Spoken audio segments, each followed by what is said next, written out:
أعوذ بالله من الشيطان الرجيم.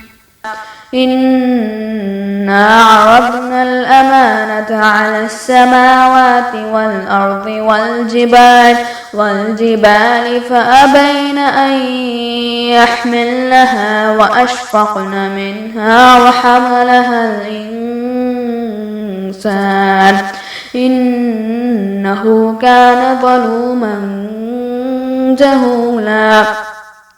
ليعذب الله المنافقين والمنافقات والمشركين والمشركات ويتوب الله على المؤمنين والمؤمنات وكان الله غفورا رحيما.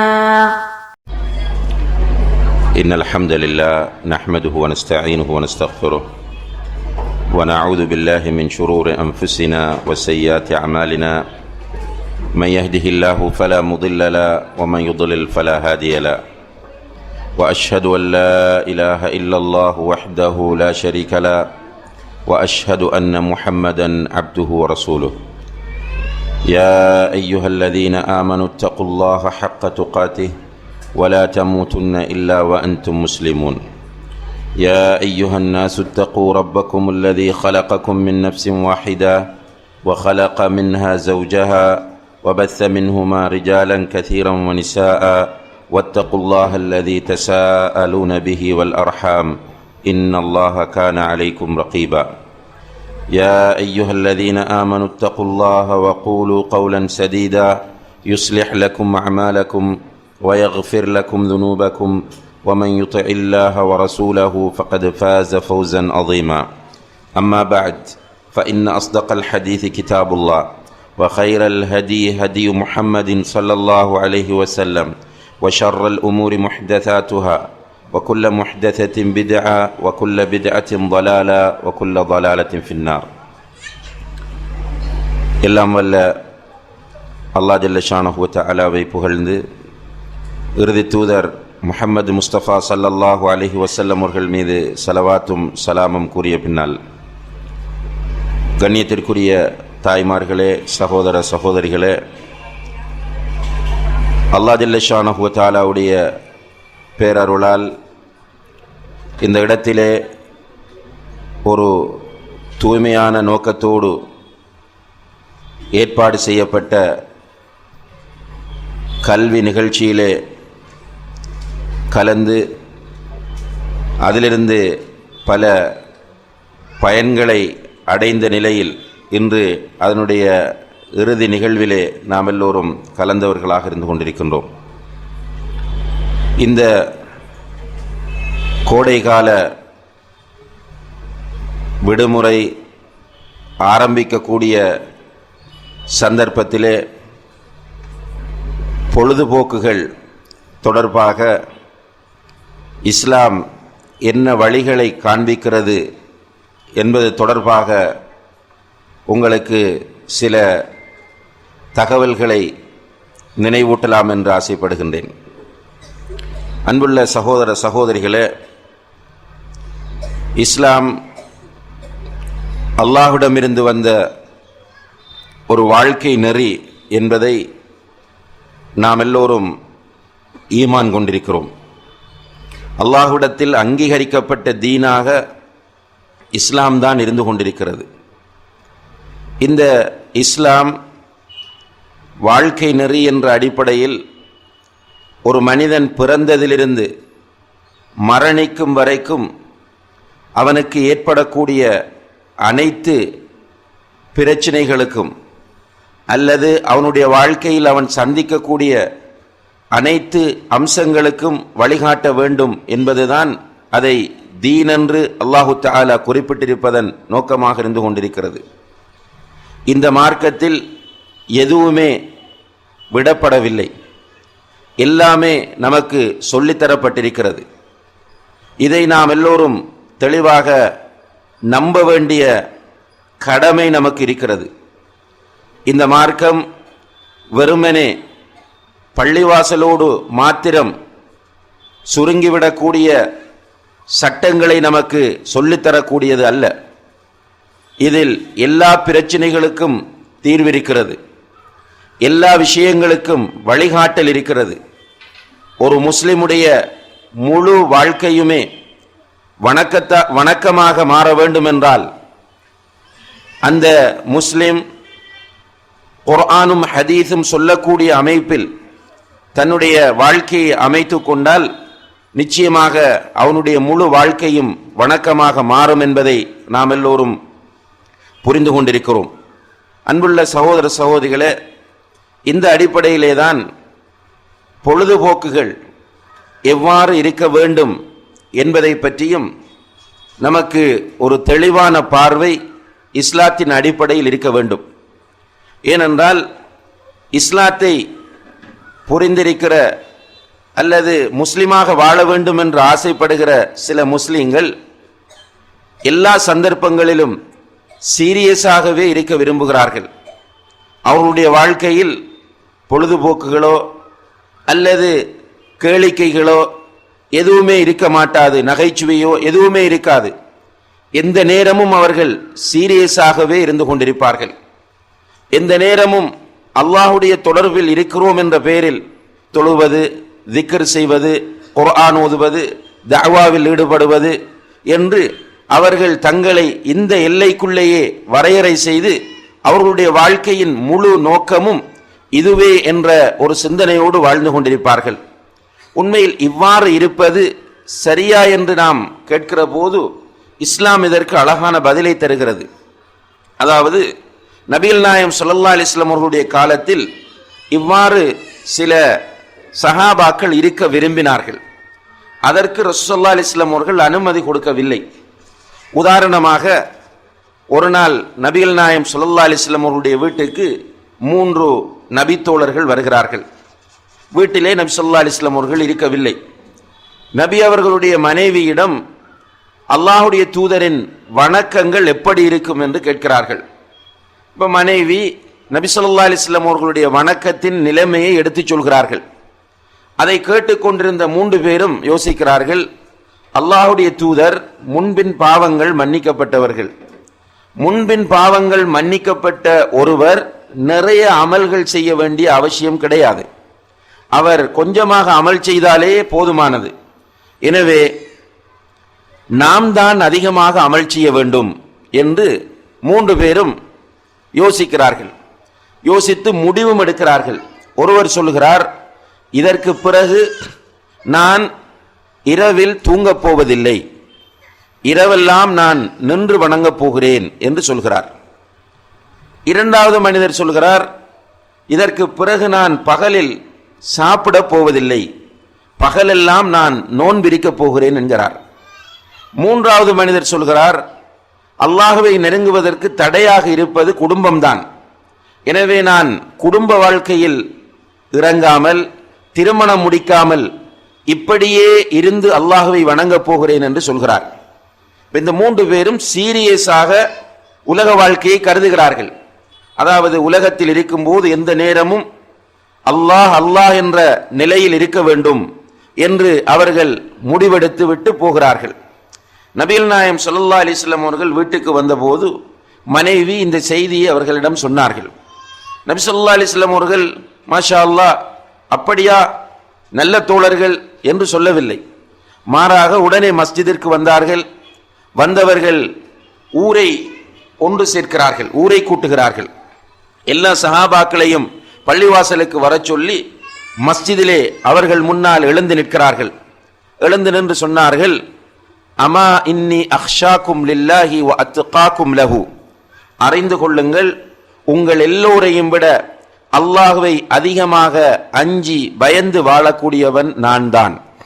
உங்கள் எல்லோரையும் விட அதிகமாக அல்லாஹ்வை அஞ்சி பயந்து வாழக்கூடியவன் நான். நான் இரவிலே தூங்குகிறேன், தொழுகிறேன், இரவிலே தூங்குகிறேன், தொழுகிறேன், பகலிலே நோன்பிருக்கிறேன், நோன்பில்லாமலும் இருக்கிறேன். நான் பெண்களை திருமணமும் செய்திருக்கிறேன். ஃபமன் ரகிப அன் சுன்னதி ஃபலைஸ மின்னி, என்னுடைய வழிமுறையை யார் புறக்கணிக்கிறாரோ அவர் என்னை சார்ந்தவர் அல்ல. என்னுடைய வழிமுறை என்று நபி ஸல்லல்லாஹு அலைஹி வஸல்லம் அவர்கள் இங்கே குறிப்பிடுவது, சுன்னத் என்று குறிப்பிடுவது அவர்களுடைய முழு வாழ்க்கை முறையையும், இந்த முழு வாழ்க்கை முறையையும் பேணி நடக்காதவர் என்னை சார்ந்தவர் அல்ல என்று நபிகள் நாயகம் ஸல்லல்லாஹு அலைஹி வஸல்லம் அவர்கள் அங்கே அந்த மக்கள் முன்னால் உபதேசம் செய்தார்கள் என்பதை சஹீஹான ஹதீஸ்களில் நாம் பார்க்கிறோம். இங்கே அன்புள்ள சகோதரிகளே, அதாவது ஒரு மனிதன் எந்த நேரமும் அல்லாஹ் அல்லாஹ் என்று தொழுகை, நோன்பு, திக்ர், குர்ஆன் ஓதுதல், தஅவா என்று முகத்தில் சிரிப்பில்லாமல், வாழ்க்கையில் நகைச்சுவை இல்லாமல், பொழுதுபோக்குகள் இல்லாமல் வாழ்வதை நபிகள் நாயகம் ஸல்லல்லாஹு அலைஹி வஸல்லம் அவர்கள் மார்க்கமாக நமக்கு அனுமதிக்கவில்லை என்பதை நாம் புரிந்து கொள்ள முடிகிறது. இன்னும் ஒரு சந்தர்ப்பத்திலே சல்மானுல் ஃபாரிசி ரலியல்லாஹு அன்ஹு அவர்களுடைய சகோதரராக ஆக்கப்பட்டிருந்த, அதாவது ஹிஜ்ரத் வந்த நேரத்தில் சல்மானுல் ஃபாரிசியையும் அபூதர்தா ரலியல்லாஹு அன்ஹு அவர்களையும் நபிகள் நாயகம் ஸல்லல்லாஹு அலைஹி வஸல்லம் அவர்கள் சகோதரர்களாக ஆக்கி வைத்தார்கள். பிறகு சல்மான் ஃபாரிசி அவர்களுடைய வீட்டிலிருந்து வெளியே சென்று விட்டார். சகோதரரை பார்ப்பதற்காக வேண்டி சல்மானுல் ஃபாரிசி வருகிறார். வீட்டுக்கு வந்தால் அங்கே அபூதர்தா இல்லை, அவருடைய மனைவி உம்மு தர்தா தான் அங்கே இருக்கிறார்கள். எனவே உம்மு தர்தாவிடத்தில் போகிறார்கள். போனால் உம்மு தர்தா பார்ப்பதற்கு கோலம் குறைந்து, தன்னுடைய வாழ்க்கையில் ஏதோ விரக்தியில் இருப்பது போன்ற ஒரு தோற்றத்தோடு காணப்படுகிறார்கள். அலங்கோலமான அசிங்கமான ஆடை, நீற்றில்லாத நிலை. இதை பார்த்த சல்மானுல் ஃபாரிசி கேட்டார்கள், என்ன நடந்தது, எதற்காக நீங்கள் இப்படி விரக்தி போன்று இருக்கிறீர்கள் என்று கேட்டதற்கு அவர்கள் சொன்னார்கள், உங்களுடைய சகோதரன் அபூதர்தா இருக்கிறாரே, அவருக்கு இப்போது என் மீதெல்லாம் நாட்டம் எதுவும் கிடையாது, உலகத்தில் அவருக்கு ஆர்வமும் கிடையாது, எந்த நேரமும் நோன்பிருக்கிறார், எந்த நேரமும் தொழுது கொண்டே இருக்கிறார் என்று சொல்லும் போது சல்மானுல் ஃபாரிசி ரலியல்லாஹு அன்ஹு அவர்கள், பொறுங்கள், அவர் வரட்டும், நான் அவரோடு பேசிக்கொள்கிறேன் என்று அங்கே இருக்கிறார்கள். அபூதர்தா ரலியல்லாஹு அன்ஹு அவர்கள் வீட்டுக்கு வருகிறார்கள். சல்மானுல் ஃபாரிசியை பார்த்தபோது மிக்க மகிழ்ச்சி அடைந்தார்கள். தன்னுடைய சகோதரன் நீண்ட நாட்களுக்கு பிறகு வந்திருக்கிறார் என்று சொல்லி மனைவியிடத்திலே சொல்கிறார்கள், இவருக்கு விருந்து சமையுங்கள் என்று. விருந்து சமைக்கப்படுகிறது. சமைக்கப்பட்ட விருந்தை கொண்டு வந்து கொடுத்து சாப்பிடுங்கள் என்று சொல்கிறார். அபூதர்தா ரலியல்லாஹு அன்ஹு அவர்கள் விருந்தை கொண்டு வந்து சல்மானுல் ஃபாரிசிக்கு முன்னால் வைத்து சாப்பிடுங்கள் என்று சொல்கிறார். சல்மானுல் ஃபாரிசி ரலியல்லாஹு அன்ஹு அவர்கள் சொன்னார்கள், நீங்களும் உட்காருங்கள், சாப்பிடுவோம் என்று. அதற்கு அபூதர்தா சொல்கிறார், சல்மானே, நான் நோன்போடு இருக்கிறேன், நான் எப்படி சாப்பிடுவது, நீங்கள் சாப்பிடுங்கள் என்கிறார். சல்மான் ரலியல்லாஹு அன்ஹு அவர்கள் சொன்னார்கள், சுன்னத்தான நோன்பு தானே, விருந்தாளிக்காக வேண்டி நோன்பை விடலாம், நோன்பை விடுங்கள் என்று சொல்கிறார். இல்லை, நான் தொடர்ச்சியாக பிடித்து வரக்கூடிய நோன்பு விடமாட்டேன் என்று சொல்கிறார். இல்லை, நீங்கள் விட்டால்தான் நான் சாப்பிடுவேன், நான் நோன்பு கிடையாது, ஆனால் நான் சாப்பிடுவதாக இருந்தால் நீங்கள் நோன்பை விட்டுவிட்டு என்னோடு சாப்பிட வேண்டும் என்று இவர் வற்புறுத்துகிறார். வற்புறுத்திய காரணத்தினால் தவிர்க்க முடியாமல் அபூதர்தா ரலியல்லாஹு அன்ஹு அவர்கள் நோன்பை விடுகிறார்கள். நோன்பை விட்டு சாப்பிடுகிறார். அன்று முழுக்க சல்மான் ஃபாரிசி ரலியல்லாஹு அன்ஹு அவர்கள் அவருடைய வீட்டிலேயே தங்குகிறார்கள். இரவு தூங்குவதற்கான ஏற்பாடு செய்து கொடுக்கிறார்கள். அபூதர்தா ரலியல்லாஹு அன்ஹு அவர்கள் சல்மானுல் ஃபாரிசி தூங்குவதற்குரிய ஏற்பாடுகளை எல்லாம் செய்து கொடுத்து விட்டு அவர் தொழுகைக்கு தயாராகிறார். சல்மான் ஃபாரிசி சொன்னார்கள், வாருங்கள் உறங்குவோம் என்றார். இல்லை, நான் தொழப்போகிறேன் என்று சொல்கிறார். சல்மான் ரலியல்லாஹு அன்ஹு அவர்கள் சொன்னார்கள், வாருங்கள் தூங்குவோம், நானும் தொழ வேண்டும், பின்னர் எழுந்து தொழுவோம் என்று சொல்கிறார்கள். அவர் மறுக்கிறார், இவர் வற்புறுத்துகிறார். கடைசியிலே சல்மானை சமாளிப்பதற்காக வேண்டி அபூதர்தா ரலியல்லாஹு அன்ஹு அவர்கள் தூங்க வருகிறார்கள். தூங்குவது போன்று நடிக்கிறார், தூங்கவில்லை. சல்மானுல் ஃபாரிசி ரலியல்லாஹு அன்ஹு அவர்கள் தூங்கிவிட்டார்கள் என்று இவர் நினைத்த போது எழுந்து கொள்கிறார் தொழுவதற்காக. சல்மான் தூங்கவில்லை, அவர் இவரை எதிர்பார்த்து கொண்டிருந்தவர். எனவே அபூதர்தா தொழுகைக்காக எழுந்த போது கையை பிடித்து இழுத்து, வாருங்கள் வந்து தூங்குங்கள், இரண்டு பேரும் தாமதமாக எழுந்து தொழுவோம் என்று அவரை தூங்க வைத்து விட்டார். அன்புள்ள சகோதர சகோதரிகளே, பிறகு இரண்டு பேரும் தாமதமாக இரவிலே எழுந்து தொழுகிறார்கள். ஃபஜ்ருக்கு அதான் சொல்லுகிறது, மஸ்ஜிதுக்கு செல்கிறார்கள். சென்று தொழுது முடிந்த பிறகு அபூதர்தா ரலியல்லாஹு அன்ஹு அவர்கள் நபிகள் நாயகம் ஸல்லல்லாஹு அலைஹி வஸல்லம் அவர்களிடம் போகிறார். போய் சொல்லுகிறார், அல்லாஹ்வுடைய தூதரே, பாருங்கள், சல்மான் வீட்டுக்கு வந்து என்னை நோன்பை விட சொல்லிவிட்டார், என்னை இரவு தொழ விடாமல் தடுத்து விட்டார் என்று நடந்ததை அப்படியே கம்ப்ளைனாக சொல்கிறார். இதை கேட்டுக்கொண்டிருந்த ரசூல் ஸல்லல்லாஹு அலைஹி வஸல்லம் அவர்கள் சொன்னார்கள், சதக சல்மான், சல்மான் சொன்னதுதான் சரி, உண்மை என்றார்கள். இன்னலி ஐனிக அலைக ஹக்கா, உன்னுடைய கண்ணுக்கு நிறைவேற்ற வேண்டிய சில உரிமைகள் இருக்கின்றன. வ இன்னலி ஜஸதிக அலைக ஹக்கா, உன்னுடைய உடலுக்கு நிறைவேற்ற வேண்டிய சில உரிமைகள் இருக்கின்றன. வ இன்னலி ஜௌஜிக அலைக ஹக்கா, உன்னுடைய மனைவிக்கு நீ நிறைவேற்ற வேண்டிய உரிமைகள் இருக்கின்றன. வலி ஜௌரிக அலைக ஹக்கா, உன்னுடைய விருந்தினர்களுக்கு நீ நிறைவேற்ற வேண்டிய உரிமைகள் இருக்கின்றன. ஃபஅஅதி குல்லதி ஹக்கின் ஹக்கஹு, ஒவ்வொருவருக்கும் கொடுக்க வேண்டிய உரிமைகளை சரியாக கொடுத்து விடு என்று நபிகள் நாயகம் ஸல்லல்லாஹு அலைஹி வஸல்லம் அவர்கள் சொன்னார்கள். இந்த ஹதீஸும் ஆதாரபூர்வமான ஒரு ஹதீஸாக இருந்து கொண்டிருக்கிறது. அன்புள்ள சகோதர சகோதரிகளே, இந்த ஹதீஸை கொஞ்சம் கற்பனை பண்ணி பாருங்கள், அந்த நிகழ்வை கொஞ்சம் சிந்தித்து பாருங்கள். ஒரு நபித்தோழர் சீரியஸ் ஆகி விடுகிறார், மறுமை சிந்தனை அவரிடம் வந்து விடுகிறது, அல்லாஹ்வுடைய அச்சம் அவருடைய உள்ளத்தை குடிகொண்டு விடுகிறது. எனவே குழந்தையை மனைவியை கவனிக்க கூடாது, விருந்தாளிகளை நாம் திருப்திப்படுத்தக்கூடாது, தொழுவது, நோன்பு பிடிப்பது, பள்ளிவாசலுக்கு போவது, வருவது, மனைவியோடு உட்கார்ந்து பேசுவது கிடையாது, அவருடைய பிரச்சனைகள் என்ன என்று கேட்பது கிடையாது. இப்படியே சீரியஸாக வாழ்வது என்பதை அபூதர்தா ரலியல்லாஹு அன்ஹு அவர்கள் தன்னுடைய வாழ்க்கை முறையாக தேர்வு செய்ய நினைத்த நேரத்தில் தான் இந்த நிகழ்வு நடக்கிறது. நபிகள் நாயகம் ஸல்லல்லாஹு அலைஹி வஸல்லம் அவர்கள் அபூதர்தாவுடைய போக்கு தவறானது என்பதை அங்கே சுட்டிக்காட்டி, வாழ்க்கையில் அந்த சீரியஸ்னஸ், எந்த நேரமும் சீரியஸாக இருப்பது என்பது தவறானது என்பதை நமக்கு சுட்டி காட்டுகிறார்கள். அதே போன்றுதான் அன்புள்ள சகோதரிகளே, நபிகள் நாயகம் ஸல்லல்லாஹு அலைஹி வஸல்லம் அவர்களிடத்திலே வந்த இன்னும் ஒரு நிகழ்வுதான் ஹந்தலா ரலியல்லாஹு அன்ஹு அவர்களுடைய நிகழ்வு. நம் எல்லோருக்கும் மிக பிரபல்யமாக தெரிந்த நிகழ்வு. அதாவது அபூபக்கர் சித்திக் ரலியல்லாஹு அன்ஹு அவர்கள் வருகிறார்கள். வருகிற வழியிலே ஹந்தலா ரலியல்லாஹு அன்ஹு அவர்கள் நிற்கிறார்கள். ஹந்தலாவை பார்த்து சலாம் சொல்லிவிட்டு சுகம் விசாரிக்கிறார் அபூபக்கர் ரலியல்லாஹு அன்ஹு. ஹந்தலா ரலியல்லாஹு அன்ஹு அவர்கள் சுகம் விசாரித்தால் எப்படி இருக்கிறீர்கள் என்று கேட்டால் என்ன சொல்ல வேண்டும்? நலமாக இருக்கிறேன் அல்லது என்ன பிரச்சனை இருக்கிறது என்று சொல்ல வேண்டும். இதை விடுத்து அவர் என்ன சொல்கிறார் என்றால், நாஃபக ஹந்தலா, ஹந்தலா முனாஃபிகாகி விட்டார் என்று சொல்கிறார். தன்னை பற்றி அவர் சொல்லக்கூடிய செய்தி, முனாஃபிகாகி விட்டார். அபூபக்கர் ரலியல்லாஹு அன்ஹு அவர்கள் கேட்கிறார்கள், எதற்காக இப்படி சொல்கிறீர்கள்? ஏன் முனாஃபிகாகி விட்டேன் என்று சொல்கிறீர்கள் என்று கேட்டபோது அவர்கள் சொல்கிறார், அபூபக்கரே, நபிகள் நாயகம் ஸல்லல்லாஹு அலைஹி வஸல்லம் அவர்களுடைய வகுப்புக்கு நாம் செல்லுகிறோம், மஜ்லிஸிலே உட்கார்கிறோம். அவர்கள் சுவர்க்கத்தையும் நரகத்தையும் பற்றி பேசும்போது அப்படியே நம்முடைய கண்ணுக்கு முன்னால் சுவர்க்கமும் நரகமும் வருவது போன்று இருக்கிறது. அந்த நேரத்திலே நாம் சில முடிவுகளோடு வீட்டுக்கு வருகிறோம். இதற்கு பிறகு நான் இப்படித்தான் இருப்பேன், இதற்கு பிறகு நான் சீரியஸாகவே வாழ்வேன் என்ற ஒரு முடிவோடு வருகிறேன். ஆனால் வீட்டுக்கு வந்து மனைவி ஒரு வேலையை தருகிறார், அல்லது குழந்தைகள் ஓடி வந்து விளையாடுகிறார்கள். அவர்களோடு நேரத்தை கழிக்கும் போது அந்த ஸ்பிரிட், அந்த ரசூலுல்லாஹி அலைஹி வஸல்லம் அவர்களுடைய மஜ்லிஸில் இருந்த அந்த வேகம், அந்த உணர்வு அப்படியே குறைகிறதே. இது ஒரு முனாஃபிக்குடைய நிலை அல்லவா என்று அவர் கேட்கிறார். அபூபக்கர் ரலியல்லாஹு அன்ஹு அவர்கள் சொன்னார்கள், ஆம், எனக்கும் இப்படி ஏற்படுகிறது. வா, இரண்டு பேரும் அல்லாஹ்வுடைய தூதரிடத்தில் போவோம் என்று சொல்கிறார். இரண்டு பேரும் அல்லாஹ்வுடைய தூதர் ஸல்லல்லாஹு அலைஹி வஸல்லம் அவர்களிடம் செல்லுகிறார்கள். சென்று தன்னுடைய நிலைமையை சொல்லுகிறார்கள். சொன்னவுடன் ரசூலுல்லாஹி அலைஹி வஸல்லம் அவர்கள் சொன்னார்கள், நீங்கள் இரண்டு பேரும் இந்த பள்ளியிலிருந்து போகும்போது நீயத்தோடு செல்கிறீர்களே, இப்படித்தான் இருக்க வேண்டும் என்ற அந்த நீயத்தோடு நீங்கள் வாழ்ந்தால், அந்த அமைப்பிலேயே நீங்கள் வாழ்ந்தால், தெருக்களிலும் பள்ளியிலும் உங்களுக்கு சலாம் சொல்லி கைதருவது மலக்குகளாகத்தான் இருப்பார்கள் என்று சொன்னார்கள். நன்றாக நாம் இதை புரிந்து கொள்ள வேண்டும்.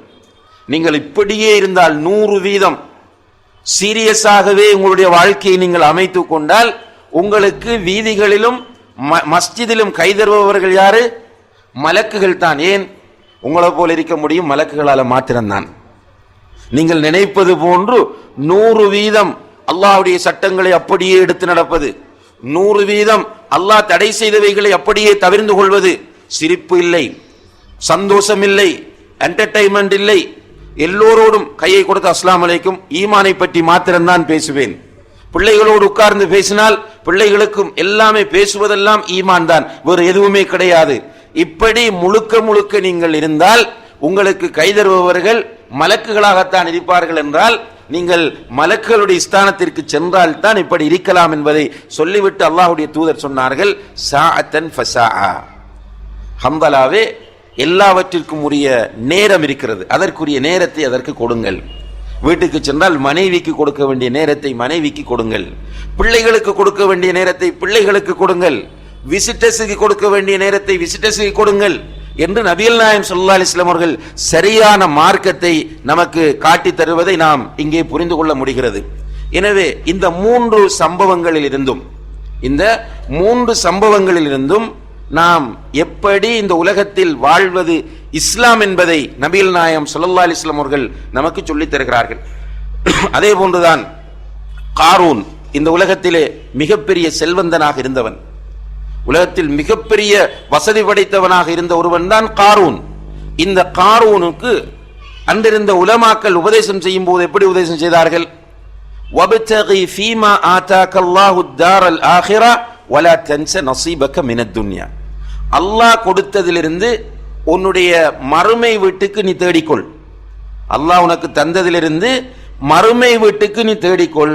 வலா தன்ஸ நஸீபக மினத் துன்யா, உலகத்தில் உன்னுடைய பங்கை மறந்து விடாதே என்று அவர்கள் உபதேசம் செய்தார்கள். எனவே உலகத்தில் இஸ்லாம் என்கிற பெயரில் எந்த நேரமும் சீரியஸாக இருப்பது என்பது இஸ்லாம் அல்ல என்பதை நாம் புரிந்து கொள்ள வேண்டும். சிலர் இருக்கிறார்கள், சிரிக்கவே மாட்டார்கள், அவர்களுடைய கண்கள் அப்படியே உள்ளே போயிருக்கும், எந்த நேரமும் இரவிலே தொழுதவர்கள் போன்று இருப்பார்கள், உதடுகள் காய்ந்து போயிருக்கும், தலையில் ஒழுங்கா எண்ணெய் போட்டு தலை சீவி இருக்க மாட்டார்கள், தாடியை ஒழுங்குபடுத்தி இருக்க மாட்டார்கள், ஆடைகளை சுத்தமாக வைத்திருக்க மாட்டார்கள், வீடுகளை அழகாக அலங்காரமாக வைத்துக் கொள்ள மாட்டார்கள், அடுத்தவர்களுடைய வீடுகளுக்கு விருந்தினர்களாக செல்ல மாட்டார்கள், அல்லது ஏதாவது பொழுதுபோக்கான விஷயங்களுக்கு பிள்ளைகள் அழைத்து செல்ல சொன்னால் கூட அதை பொருட்படுத்த மாட்டார்கள். இப்படியே சீரியஸாக இருந்து கொண்டு அவர்களை பற்றி நினைப்பது என்ன, நாம் தான் மிக சரியான பக்தியான முஸ்லிம் என்று நினைப்பார்கள். இது இஸ்லாம் கிடையாது என்பதை நாம் எல்லோரும் தெளிவாக புரிந்து கொள்ள வேண்டும். அதே நேரத்திலே அன்புள்ள சகோதர சகோதரிகளை, மறுபக்கமாக நாம் பார்க்கும்போது இன்னும் ஒரு கூட்டம் இருக்கிறது. இந்த உலகத்தை பற்றி அவர்களுடைய பார்வை என்னவென்றால், உலகம் அனுபவிப்பதற்குரிய இடம். அவர்கள் சொல்லுவார்கள், அனுபவி ராஜா அனுபவி, இந்த உலகத்தில் எப்படி என்ஜாய் பண்ண முடியுமோ அந்த அளவு என்ஜாய் பண்ணிக்கொள் என்று எந்த ஒரு மறுமை சிந்தனை இல்லாமல், அல்லாஹ்வை பற்றிய பயம் இல்லாமல் அவர்கள் இந்த உலகத்தில் வாழ்வதை பார்க்கிறோம். என்டர்டெயின்மெண்ட் என்ற பெயரிலே அவர்கள் பொழுதுபோக்கு, நேரத்தை கழிப்பது, குழந்தைகளுக்கு மகிழ்ச்சியை கொடுப்பது, மனைவி மக்களுக்கு சந்தோஷத்தை உண்டாக்குவது என்கிற பெயரில் பல வகையான என்டர்டெயின்மெண்ட்களை தேர்வு செய்கிறார்கள்.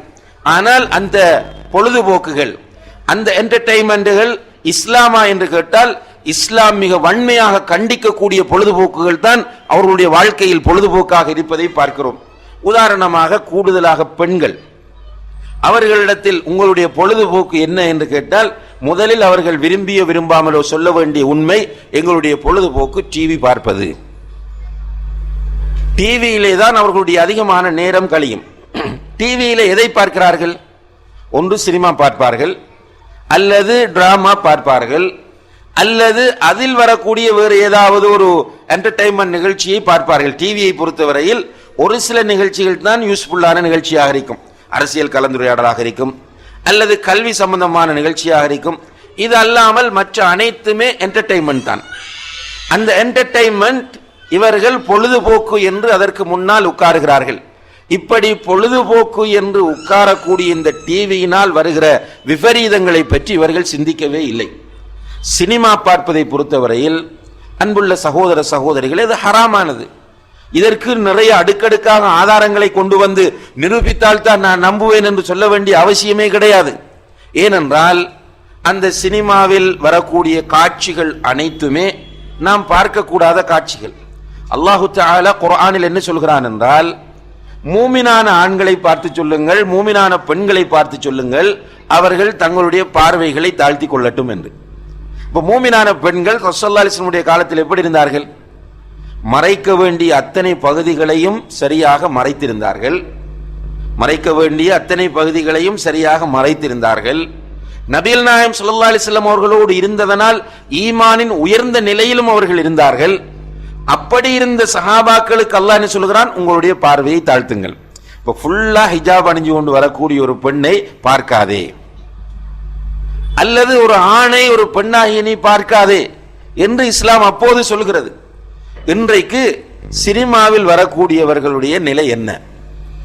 அவர்களுடைய அந்த தோற்றங்களை பார்ப்பதை பற்றி ஒரு அளவு இஸ்லாம் தெரிந்தாலும் அது கூடாது என்பது, ஹராம் என்பது நமக்கு புரிந்துவிடும். அந்த அளவுக்கு மிக அசிங்கமாக ஆபாசமாக அதிலே வருகிறார்கள். இது ஒன்று. இரண்டாவதாக, அந்த அசிங்கம் ஆபாசம் என்பது, அதாவது நாம் நம்முடைய பிள்ளைகளை வைத்துக் கொண்டு பேச முடியாத காட்சிகள், அல்லது நம்முடைய உறவினர்களோடு இருந்து கொண்டு நாம் பேச முடியாத செய்திகள் எல்லாம் அங்கே காண்பிக்கப்படுகின்றன. அந்த காட்சிகளை எல்லாம் உட்கார்ந்து பார்க்க வேண்டிய நிலை சினிமாவிலே இது எல்லாம் காண்பிக்கப்படுகிறது.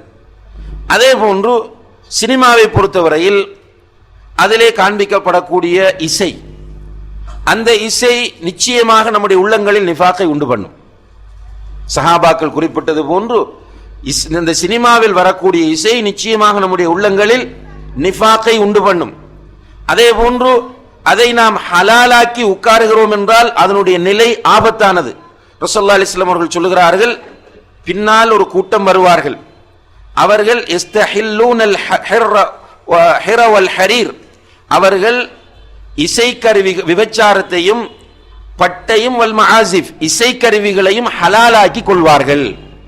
பட்டையும் விபச்சாரத்தையும் இசைக்கருவிகளையும் ஹலாலாக்கி கொள்வார்கள் என்று நபிகள் நாயகம் ஸல்லல்லாஹு அலைஹி வஸல்லம் அவர்கள் சொல்கிறார்கள். இந்த சினிமாவில் வரக்கூடிய பொழுதுபோக்காகிய இந்த இசை என்பது நிச்சயமாக ஹராமானது என்பதற்கு இந்த ஹதீஸ் தெளிவான ஆதாரமாகும். இந்த ஹராத்தை நம்முடைய காதுகளால் கேட்கிறோம். அன்புள்ள சகோதர சகோதரிகளே, அலி ரலியல்லாஹு அன்ஹு அவர்கள் நபிகள் நாயகம் ஸல்லல்லாஹு அலைஹி வஸல்லம் அவர்களோடு போகும்போது, அலி ரலியல்லாஹு அன்ஹு அவர்கள் அப்பாஸ் ரலியல்லாஹு அன்ஹு அவர்கள் போகும்போது ஒரு பெண்ணை பார்த்தார்கள். அலி ரலியல்லாஹு அன்ஹு அவர்கள் ஒரு பெண்ணை பார்க்கிறார்கள். பார்த்தால் ரசூலுல்லாஹி அலைஹி வஸல்லம் அவர்கள் அவருடைய பார்வையை திருப்பி விட்டு சொன்னார்கள், லா துத்பிஉன் நظரத்தன் நظரா, திரும்ப திரும்ப பார்க்காதே. ஃபஇன்னல் ஊலா லக, ஃபர்ஸ்ட் டைம் நீ பார்த்தது உனக்குரியது. நல் நீ வளமையாக பார்ப்பது போன்று பார்த்தாய், ஒரு பெண் உனக்கு தெரிந்தால் அதை பார்த்து கொண்டாய், பிரச்சனை இல்லை. அதற்கு பிறகு உனக்கு என்ன கடமை? உன்னுடைய பார்வையை நீ தாழ்த்த வேண்டும். திரும்ப திரும்ப நீ பார்ப்பது ஆபத்தானது.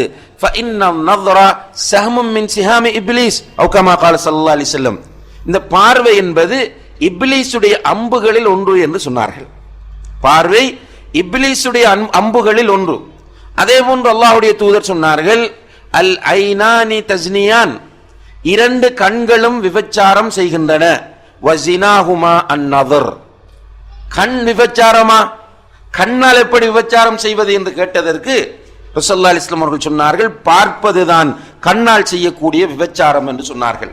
இப்ப கண்ணால் உட்கார்ந்து விபச்சாரம் செய்து கொண்டிருக்கிறோம், அதே நேரத்தில் இசையை கேட்டுக் கொண்டிருக்கிறோம்.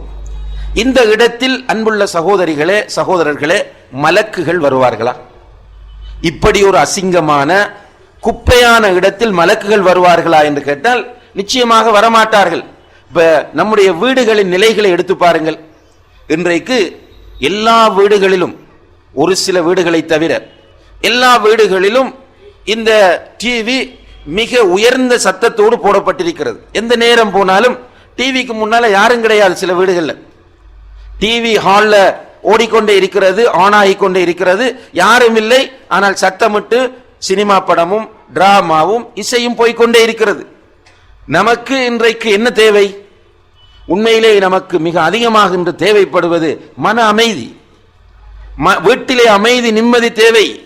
இந்த வீட்டிலே நிம்மதியும் அமைதியும் பரக்கத்தும் வர வேண்டும் என்றால் வீட்டுக்கு ரஹ்மத்துடைய மலக்குகள் வர வேண்டும். அல்லாஹ்வுடைய அருள் அந்த வீட்டுக்கு இறங்க வேண்டும். அப்ப அந்த வீட்டில் குர்ஆன் ஓதப்பட வேண்டும், அந்த வீட்டில் இஸ்லாம் இருக்க வேண்டும், அந்த வீடு ஒரு ஈமானிய வீடாக இருக்க வேண்டும். இப்படி இருந்தால்தான் அந்த வீட்டில் மலக்குகள் வருவார்கள். எனவே அன்புள்ள சகோதர சகோதரிகளே, இந்த சினிமா என்ற என்டர்டைன்மெண்ட் பல ஹராம்களுக்கு நம்மை இட்டுச் செல்லக்கூடிய ஒன்றாக இருந்து கொண்டிருக்கிறது. பார்ப்பதன் மூலம் ஹராம், கேட்பதன் மூலம் ஹராம், நம்முடைய வீட்டுக்குள் ஷைத்தானை அழைப்பதன் மூலம் ஹராம், மலக்குகளை துரத்துவதன் மூலம் ஹராம் என்று வீட்டுக்குள் நிறைய ஹராம்கள் வரக்கூடிய ஒரு என்டர்டைன்மெண்ட் தான் இந்த டெலிவிஷன் என்று சொல்லக்கூடிய இந்த தொலைக்காட்சியாக இருந்து கொண்டிருக்கிறது. அதே போன்று நாம் பொழுதுபோக்குக்காக பயன்படுத்தக்கூடிய இன்னும் ஒரு வழிமுறை தான் இன்டர்நெட். இன்றைக்கு இந்த இன்டர்நெட்டில் எல்லாம் இருக்கிறது.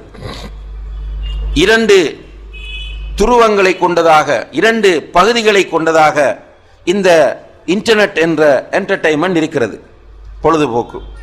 இதிலே மார்க்கம் படிக்க விரும்புகிறவர்களுக்கு வாய்ப்பு இருக்கிறது, பொது விஷயங்களை அறிந்து கொள்ள விரும்புகிறவர்களுக்கு வாய்ப்பு இருக்கிறது, மொழிகளை கற்றுக்கொள்ள விரும்புகிறவர்களுக்கு வாய்ப்பு இருக்கிறது, நல்ல கல்வியை தேட விரும்புகிறவர்களுக்கு வாய்ப்பு இருக்கிறது, ஹலாலான சில பொழுதுபோக்கான அம்சங்களை தேடுகிறவர்களுக்கு வாய்ப்பு இருக்கிறது, குக்கரி போன்ற கலைகளை கற்றுக்கொள்கிறவர்களுக்கு வாய்ப்பு இருக்கிறது. இப்படி நல்ல வாய்ப்புகள் நிறைய இருக்கின்றன. அதே நேரத்திலே மோசமான பகுதி தான் அதிலே அதிகமாக இருக்கிறது. அதிலும் குறிப்பாக ஆபாசமான விரசமான காட்சிகள் நிறைந்த ஒன்றாக இந்த இன்டர்நெட் காணப்படுகிறது. பத்திரிகைகளிலே குறிப்பிடுகிறார்கள், அதிகமாக ஆபாசமான வலைத்தளங்களை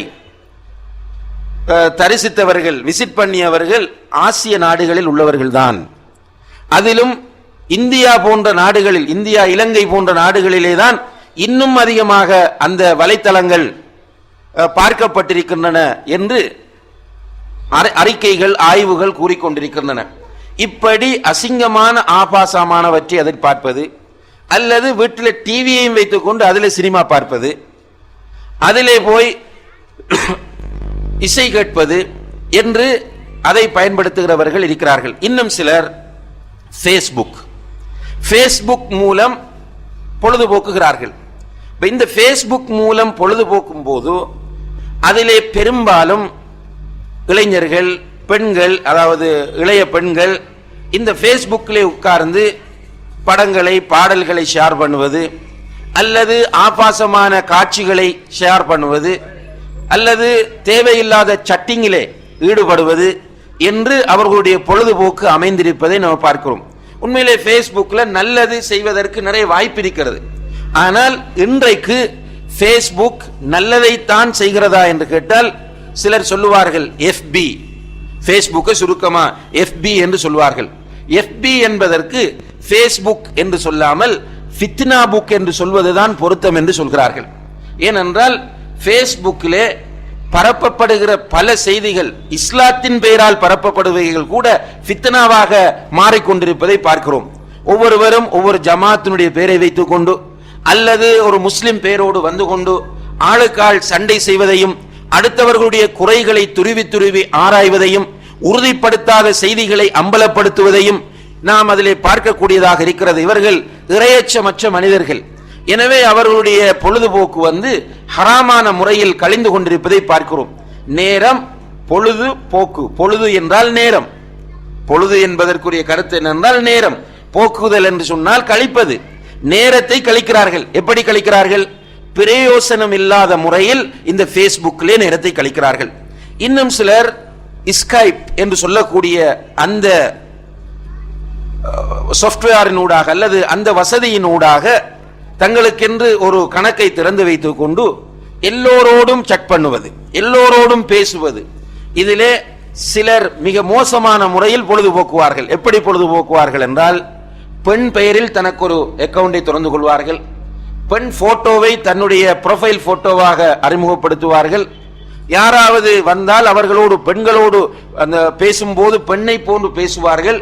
பேசி அவர்களை நெருங்கிய நண்பர்களாக ஆக்கி கொண்டு தாங்கள் ஆண்கள் என்பதை வெளிப்படுத்துவார்கள். அவர்களுடைய ரகசியங்களை எல்லாம் அதில் எடுப்பார்கள். சில நேரங்களில் அவர்களோடு பேசிக் கொண்டிருந்து விட்டு அவர்களுடைய பகுதியை அப்படியே தன்னுடைய லேப்டாப்பிலே அல்லது தன்னுடைய கம்ப்யூட்டரிலே வீடியோ செய்து கொள்வார்கள்.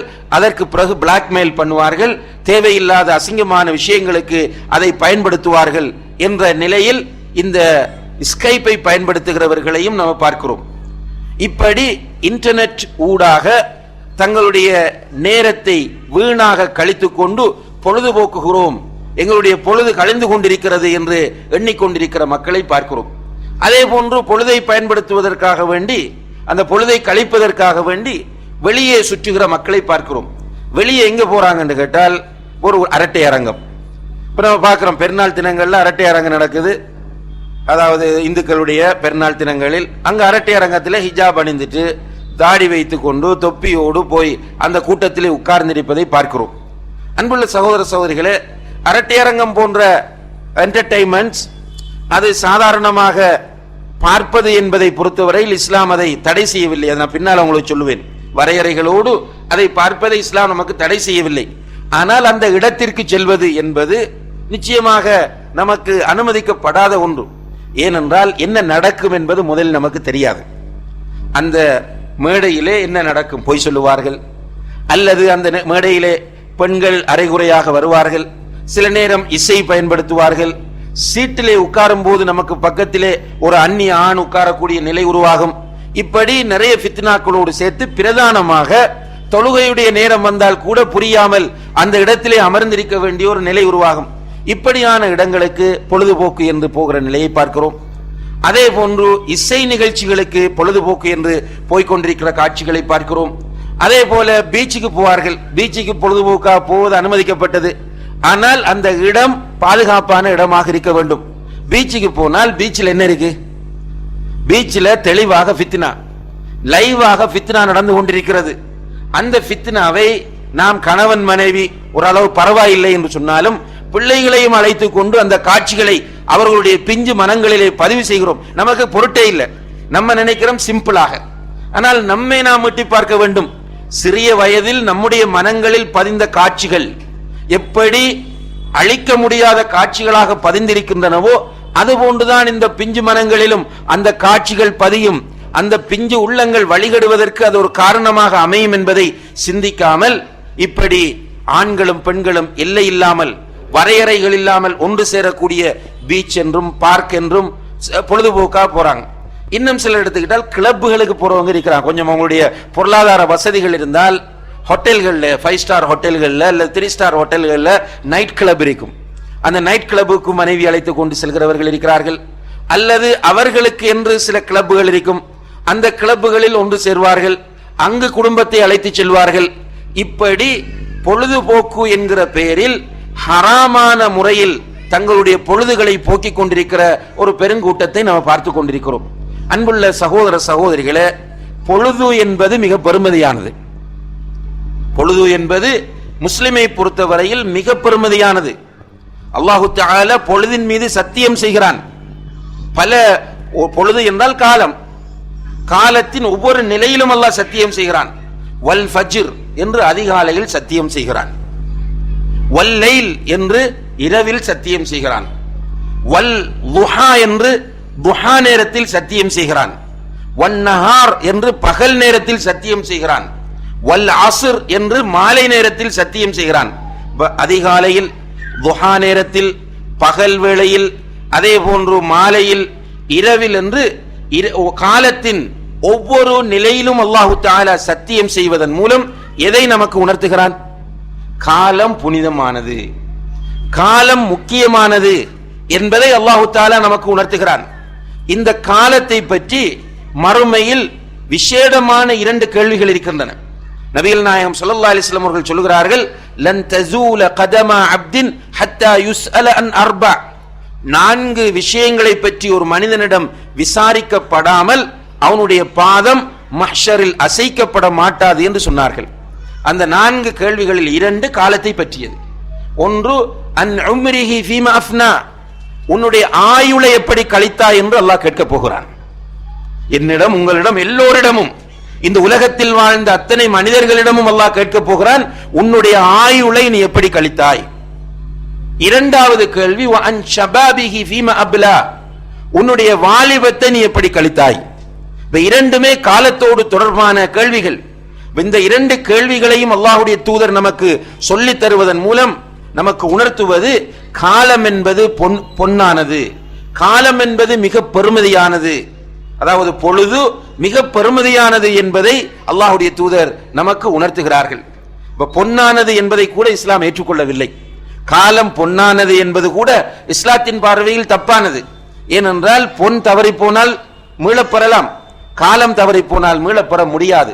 அப்ப இந்த காலத்தை பொழுதுபோக்கு என்கிற பெயரில் வீணாக டிவிக்கு முன்னால் சினிமாவுக்கு முன்னால் உட்கார்ந்து 3 மணி நேரம் 4 மணி நேரம், சில இளைஞர்கள் தியேட்டர்களிலே, சில குடும்பங்கள் முஸ்லிம் குடும்பங்கள் தியேட்டர்களிலே தங்களுடைய பொழுதுகளை போக்கிக் கொண்டிருப்பதை பார்க்கிறோம்.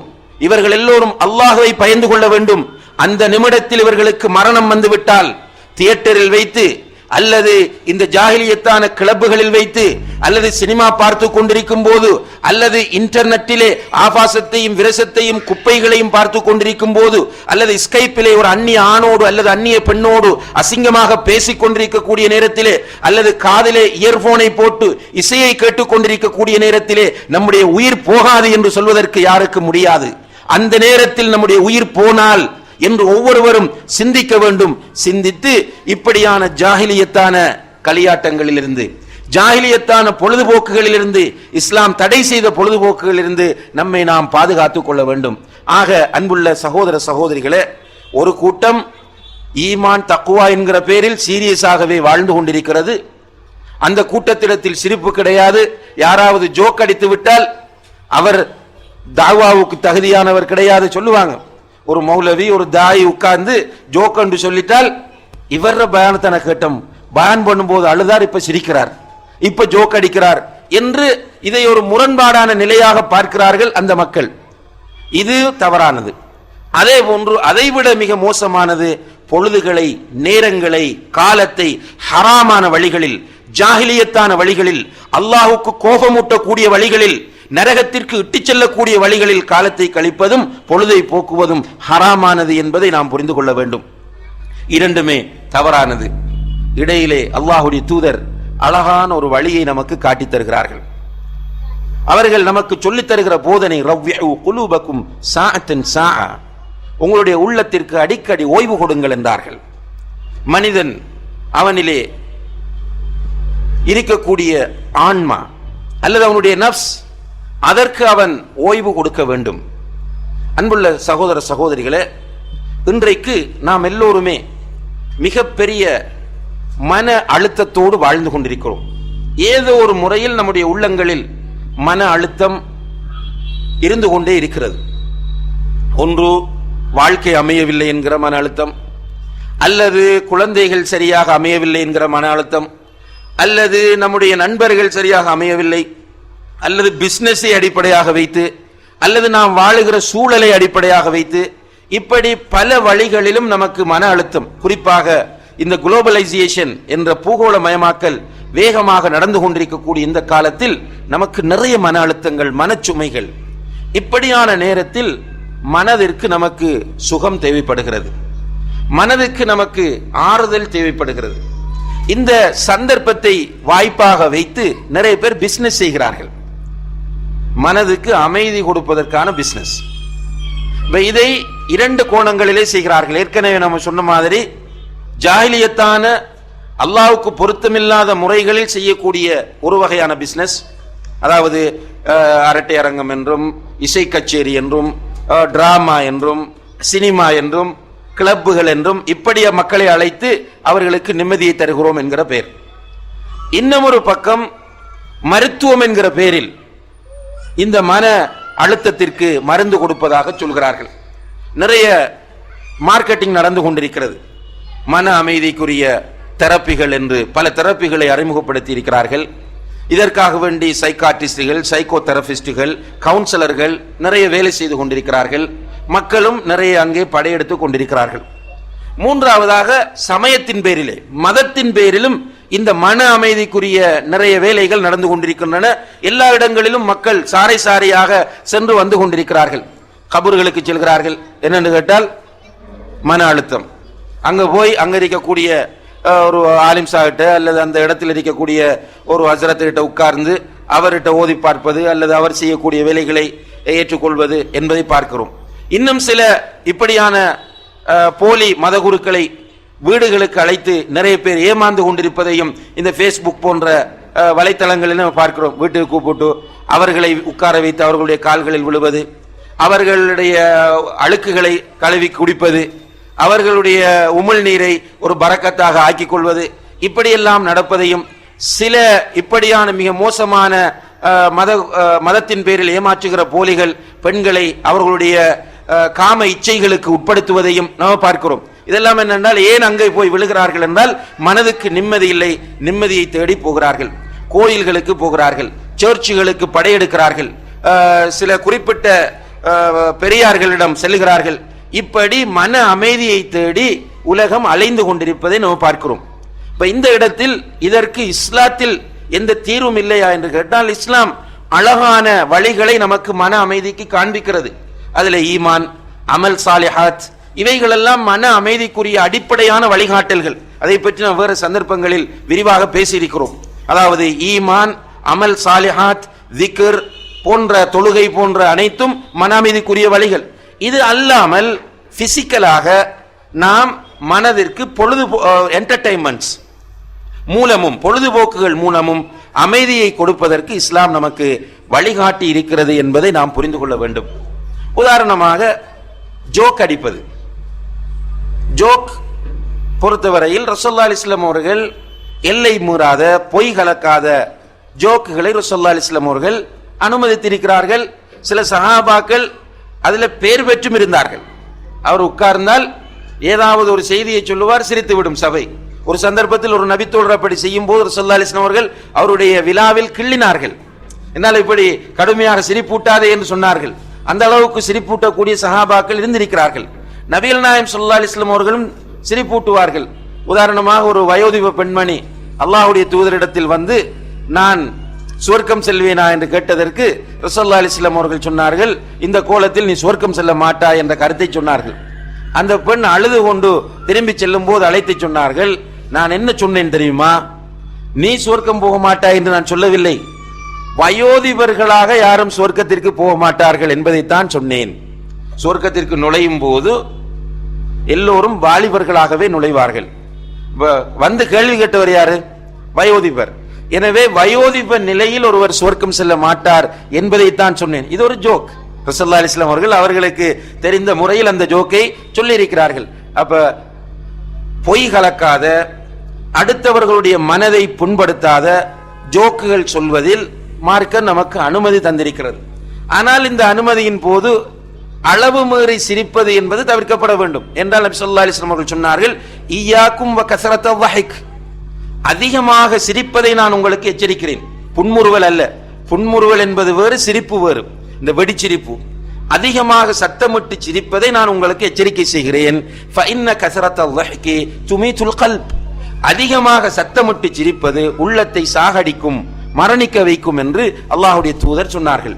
எனவே நம்ம சிரிக்கும் போது அளவோடு சிரிக்க வேண்டும், ஜோக் அடிக்கும் போதும் அளவோடு ஜோக் அடிக்க வேண்டும். இது ஒரு நல்ல என்டர்டைன்மெண்ட். அதே போன்று வீட்டில் என்டர்டைன்மெண்ட் நிறைய இருக்கிறது. இப்ப நம்ம எல்லோரும் மார்க்கம் இருந்தாலும் சரி இல்லாவிட்டாலும் சரி வீட்டில் சீரியஸ் தான். அதிலே மார்க்கம் கூடிய நிறைய தந்தைகள் இருக்கிறார்கள், மார்க்கம் புரியாமல் பக்தி கூடிய தந்தைகள். வீட்டில் போலீஸ்காரனா தான் இருப்பார். டிவி, பிள்ளைகள் டிவியை போட்டால் சில நேரம் டிவியை உடைச்சிருவார். சில நேரம் பிள்ளைகள் கம்ப்யூட்டர்ல ஏதாவது கேம்ஸ் போட்டு விளையாடினால் உடனே சிடியை உடைச்சிடுவார் அல்லது கம்ப்யூட்டரை தூக்கி பேக் பண்ணி வைத்திருவார். சீரியஸ், எந்த நேரம் சீரியஸ். சிரிக்க மாட்டார், ஜோக் அடிக்க மாட்டார், குழந்தைகளை வெளியே அழைச்சிட்டு போக மாட்டார், ஒரு ரெஸ்டாரண்ட் கூட்டி போய் விருந்து கொடுக்க மாட்டார். எந்த நேரம் சாப்பாட்டில் கூட சீரியஸ். வீண் விரயம். ஒரு நல்ல விருந்து சாப்பிடுறத கூட அவர் சீரியஸாகவே கருதுவார்.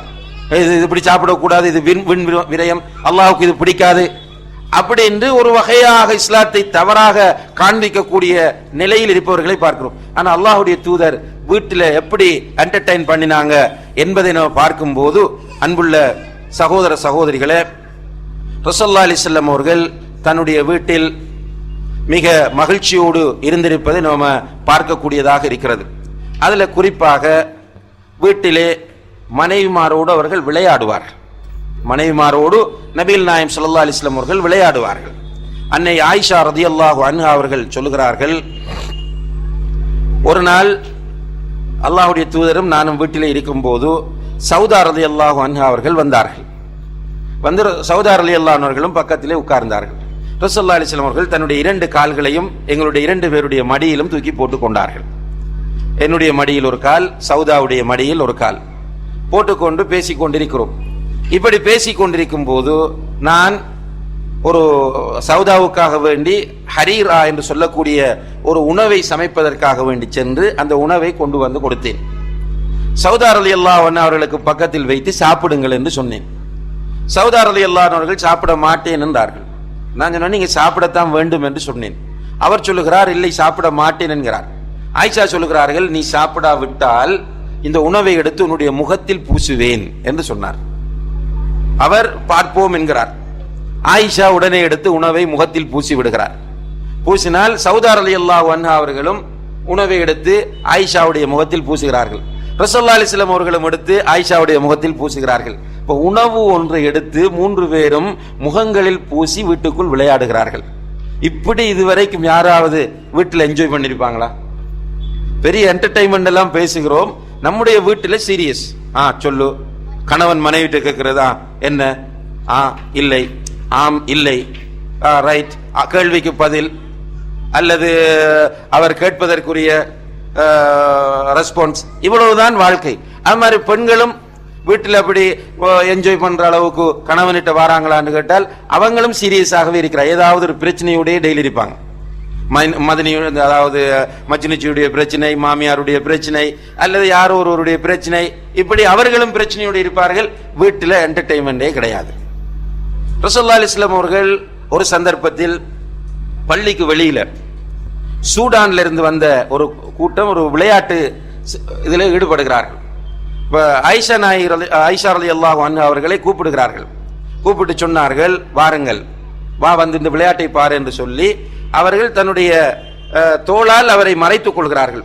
ஆயிஷா சொல்கிறார்கள், ரசூலுல்லாஹி அலைஹி வஸல்லம் அவர்களுடைய தோள் புஜத்தில் என்னுடைய நாடியை வைத்து நான் அந்த நிகழ்ச்சியை பார்த்து கொண்டிருந்தேன். அந்த சீன்ஸை கொஞ்சம் யோசிச்சு பாருங்க. ஒரு மனைவி தன்னுடைய கணவனின் தோளில் அப்படி சாய்ந்து கொண்டு ஒரு விளையாட்டை பார்க்கிற அளவுக்கு ரசூலுல்லாஹி அலைஹி வஸல்லம் அவர்கள் என்ஜாய் பண்ணி இருக்கிறார்கள். அதே போன்று இன்னும் ஒரு சந்தர்ப்பத்தில் அபிசீனியாவில் இருந்து வந்த ஒரு விளையாட்டு கூட்டத்தை பார்ப்பதற்காக ரசூலுல்லாஹி அலைஹி வஸல்லம் அவர்களிடத்தில் ஆயிஷா அனுமதி கேட்ட போது ரசூலுல்லாஹி அலைஹி வஸல்லம் அவர்கள் அனுமதி கொடுத்து கூட்டிக் கொண்டு அவர்களை மறைத்து வைத்து அந்த காட்சியை காட்டினார்கள் என்பதை பார்க்கிறோம். இப்படி 2 சந்தர்ப்பங்களில் விளையாட்டை பார்ப்பதற்காக ஆயிஷா ரலியல்லாஹு அன்ஹா அவர்களை ரசூலுல்லாஹி அலைஹி வஸல்லம் அவர்கள் அழைத்து சென்றிருக்கிறார்கள். இப்ப விளையாட்டு என்பது இஸ்லாம் அனுமதித்த ஒரு என்டர்டெயின்மெண்ட், ஒரு நல்ல பொழுதுபோக்கு. அதிலே உடலுக்கு பயிற்சி இருக்கிறது, மூளைக்கு பயன் இருக்கிறது. இப்படி உடலுக்கு பயிற்சியை தரக்கூடிய, மூளைக்கு வேலையை தரக்கூடிய இப்படியான விளையாட்டுகளில் ஈடுபடுவது ஒரு என்டர்டெயின்மெண்ட். ஃபுட்பால் ஒரு என்டர்டெயின்மெண்ட். அதே போன்று ஏனைய நல்ல விளையாட்டுகள் என்டர்டெயின்மெண்ட்ஸ். இந்த விளையாட்டுகளில் ஈடுபடலாம், பொழுது போகும், மனசுக்கும் சந்தோஷமா இருக்கும். விளையாடும் போது யாரும் கடன் பிரச்சனையை விளையாடும் போது யோசிக்கிறது கிடையாது. அல்லது கணவனுக்கும் மனைவிக்கும் இடையில் உள்ள சண்டையை விளையாடும் போது யோசிக்க மாட்டார். அவருடைய கான்சென்ட்ரேஷன் ஃபுட்பால் விளையாடுகிறார் என்றால் ஃபுட்பாலிலே தான் இருக்கும். இப்போ ஃபுட்பால் அவர் விளையாடி கொண்டிருக்கும் வரைக்கும் அவருடைய மனம் மிக மகிழ்ச்சியாக இருக்க போகிறது. எனவே விளையாட்டை ஒரு நல்ல பொழுதுபோக்காக இஸ்லாம் சொல்லுகிறது. இப்படியான பொழுதுபோக்கை பார்ப்பதற்கு மனைவிமாரை அழைத்து செல்லலாம், பிள்ளைகளை அழைத்து செல்லலாம். ஆயிஷா ரலியல்லாஹு அன்ஹா பிள்ளைகள் இருந்திருந்தால் நிச்சயமாக அல்லாஹ்வுடைய தூதர் அவர்களை அழைத்து சென்றிருப்பார்கள். ஏன் ரசூலுல்லாஹி அலைஹி வஸல்லம் அவர்கள் ஹசன் ஹுசைன் ரலியல்லாஹு அன்ஹுமா அவர்களை வீட்டில் வைத்து எப்படி என்டர்டெயின்மெண்ட் பண்றாங்கன்னு பாருங்க. 2 பேரும் வீட்டில் இருக்கும் போது விளையாடுவார்கள். எப்படி விளையாடுறாங்க என்றால், நான் இப்போது உங்களுடைய ஒட்டகமாக மாறுகிறேன், உங்களுடைய ஒட்டகத்தில் ஏறிக்கொள்ளுங்கள் என்று ஒட்டகத்தை போன்று நிலத்திலே ரசூலுல்லாஹி அலைஹி வஸல்லம் அவர்கள் படுக்கிறார்கள். குழந்தைகள் மேலே ஏறுகிறார்கள். மேலே ஏறியதும் ரசூலுல்லாஹி அலைஹி வஸல்லம் அவர்கள் அப்படி தவழ்ந்து ஒட்டகத்தை போன்று நடக்கிறார்கள். பிறகு பிள்ளைகளை இறக்கி விடுகிறார்கள். இப்படி பிள்ளைகளோடு அவர்கள் என்டர்டெயின்மெண்ட் பண்ணியிருக்கிறார்கள். அப்ப தீன் என்ற பேரில் சீரியஸாக குர்ஆன் ஓது, திக்ர் செய், துஆவை பாடமாக்கு, குர்ஆனை பாடமாக்கு, பள்ளிக்குள்ள போ, பள்ளியில போய் உட்காரு. அப்ப சிலர் என்ன செய்யறாங்கன்னா, சின்ன குழந்தைகளையே இதுல வற்புறுத்து. அந்த பிள்ளைகளை தக்லீஃபே கிடையாது. பருவ வயதை அடைகிறதுக்குள்ள அந்த பிள்ளைகள் மௌத்தானால் அதனுடைய நிலை அல்லாஹ்விடத்தில்.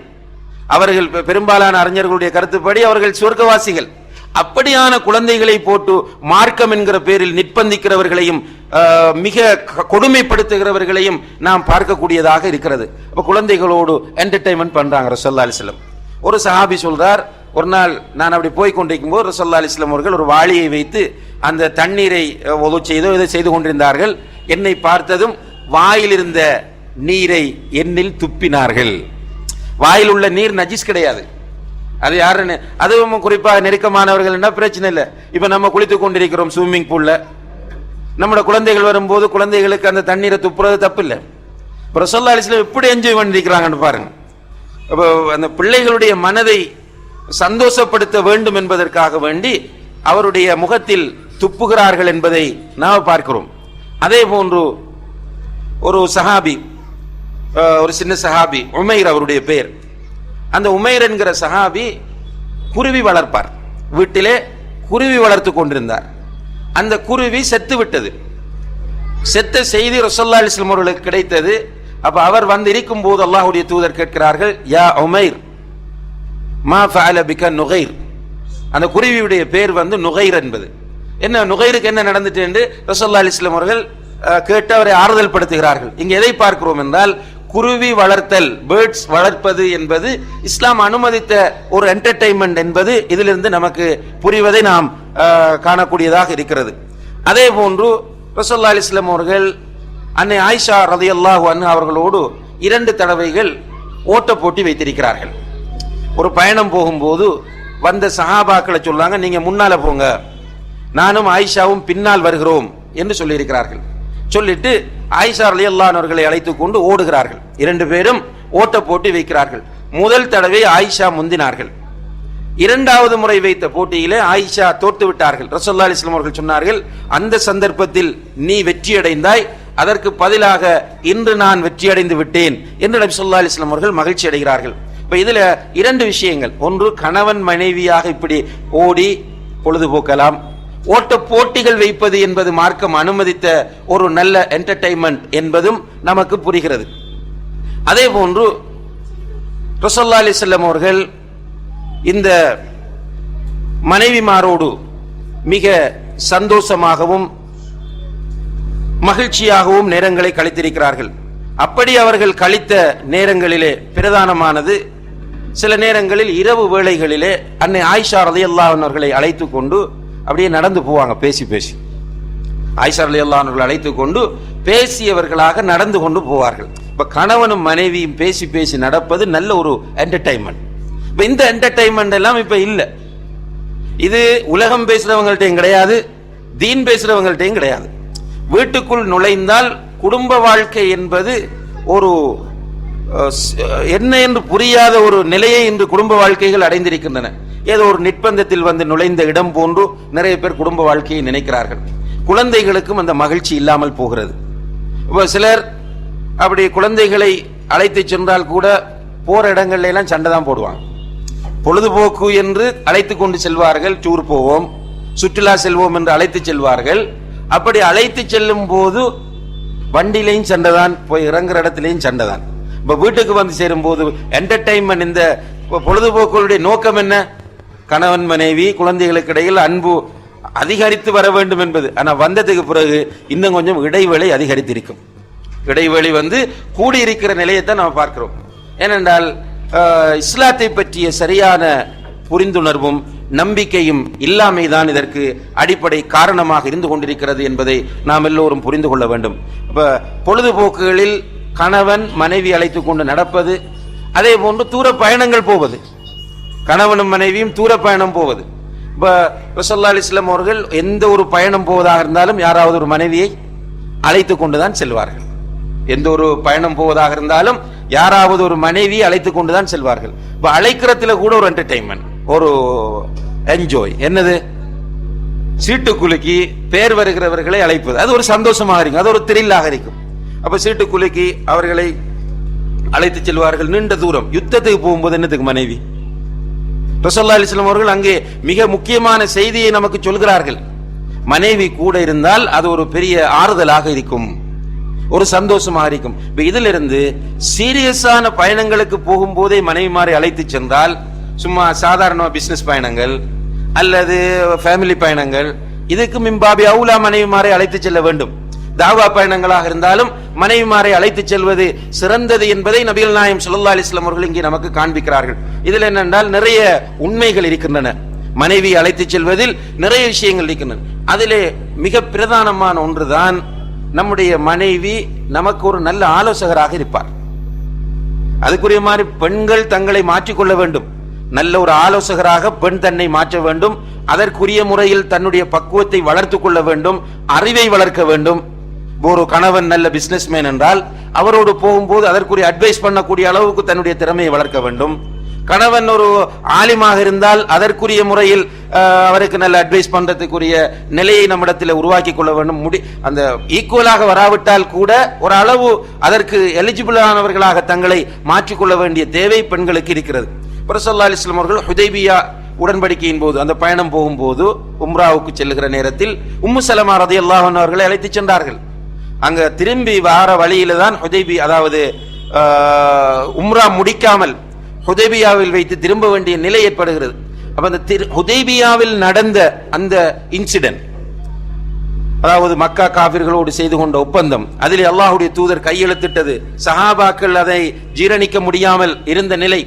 இந்த நேரத்தில் அல்லாஹ்வுடைய தூதர் உங்களுடைய தலைகளை மலித்து உங்களுடைய குர்பானிகளை அருங்கள் என்று சொன்னபோது சஹாபாக்கள் யாரும் கட்டுப்படவில்லை. அந்த நேரத்தில் ஒன்றும் செய்யாம அப்படியே உட்கார்ந்துட்டு இருக்கிறாங்க, என்ன செய்வது என்று தெரியாமல். கவலையோடு அல்லாஹ்வுடைய தூதர் தன்னுடைய முகாமுக்குள் வரும்போது உம்மு சலமா ரலியல்லாஹு அன்ஹா அவர்களுடைய முகத்தை பார்த்து ஆறுதல் சொல்லுகிறார்கள். ஆறுதல் சொல்லி அவர்களுக்கு சொல்லுகிறார்கள், உங்களுடைய தோழர்கள் உங்களை உயிரை விட மேலாக நேசிக்கக்கூடியவர்கள், நீங்கள் சொல்ல வேண்டிய அவசியம் இல்லை, போய் உங்களுடைய தலையை மலியுங்கள், உங்களுடைய ஒட்டகத்தை அருங்கள், என்ன நடக்கிறது என்று பாருங்கள் என்று சொல்கிறார்கள். உம்மு சலமா ரலியல்லாஹு அன்ஹா சொன்னபடி அல்லாஹ்வுடைய தூதர் செய்த போது அங்கே எல்லா சஹாபாக்களும் அவ்வாறு செய்ததை நம்ம வரலாற்றில் பார்க்கிறோம். அன்புள்ள சகோதர சகோதரிகளே, இங்கே மனைவியை இப்படி அழைத்து செல்வதன் மூலம் இப்படியான நன்மைகள் அதில் இருப்பதை நம்ம பார்க்கிறோம். சில கடுமையான டென்ஷன் வர நேரத்தில் இந்த சைக்காலஜியில் சொல்லுவாங்க சைக்கோ தெரபி என்று ஒன்று. அந்த சைக்கோ தெரபியில டச் தெரபி, அதாவது தொட்டு ஒருவருடைய மனதில் ஏற்படுகிற பிரச்சனையை தீர்ப்பது. இப்போ இதில் ரசூலுல்லாஹி அலைஹி வஸல்லம் அவர்கள் ஹஜ்ஜுக்கு செல்லும் போது மீகாத்தில் வைத்து அன்னை ஆயிஷா ரலியல்லாஹு அன்ஹா அவர்கள் அத்தரை எடுத்து நறுமணத்தை எடுத்து ரசூலுல்லாஹி அலைஹி வஸல்லம் உடைய மேனி முழுக்க தடவி விடுகிறார்கள். இதை சில உளவியலாளர்கள் அந்த தடவுதல் என்பது அந்த நேரத்தில் மனதுக்கு கொடுக்கப்பட்ட ஒரு ஒத்தடம் என்று சொல்கிறார்கள். அப்படி தடவி விடும் போது மனதில் ஒரு அமைதி தோன்றும். அப்ப நம்ம பயணத்தில் போகும்போது மனைவிமார் கூட இருப்பது நிச்சயமாக ஆண்களுக்கு பல வழிகளில், ஒரு சில வகைகள் சங்கடமாக இருந்தாலும் பல வழிகளில் அது நன்மையாக அமையும் என்பதனால் பயணங்கள் மனைவிமாரை அழைத்து செல்வது நல்ல ஒரு என்டர்டைன்மெண்ட் என்பதை இஸ்லாம் நமக்கு காண்பித்து தருகிறது. எனவே இப்படியான நல்ல பொழுதுபோக்குகளை நாம் மேற்கொள்ளுவது என்பது இஸ்லாம் தான். இதன் மூலம் நம்முடைய உள்ளங்களுக்கு அமைதி கொடுப்பது. இந்த இடத்திலே நாம் கவனிக்க வேண்டிய முக்கியமான சில வரையறைகள் இருக்கின்றன. இந்த பொழுதுபோக்குகளில் அன்புள்ள சகோதர சகோதரிகளே, பிரதானமாக இஸ்லாமிய ஷரியாவுக்கு, அதாவது இஸ்லாம் சொல்லக்கூடிய அம்சங்களுக்கு முரண்படாதவையாக இந்த பொழுதுபோக்குகள் இருக்க வேண்டும். இஸ்லாத்திற்கு முரண்படுவது என்றால், உதாரணமாக ஒரு மாற்று மதத்தில் உள்ள ஒரு முக்கியமான நிகழ்வு நடக்கிறது என்றால் அந்த இடத்திற்கு எல்லோரும் போவார்கள் பார்ப்பதற்கு. அது மாற்று மதத்து ஒரு நிகழ்வு. எனவே அந்த நிகழ்வை நாம்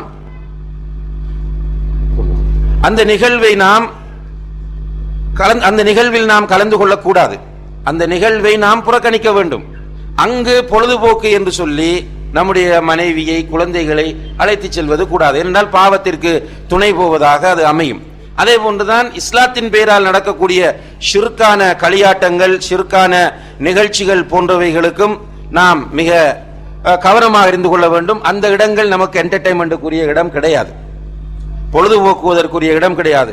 அல்லாஹ்வுக்கு மாறு செய்யப்படுகின்ற இடங்கள் பொழுதுபோக்குவதற்குரிய இடங்கள் கிடையாது. இதில் மிக தெளிவாகவும் உறுதியாகவும் இருக்க வேண்டும்.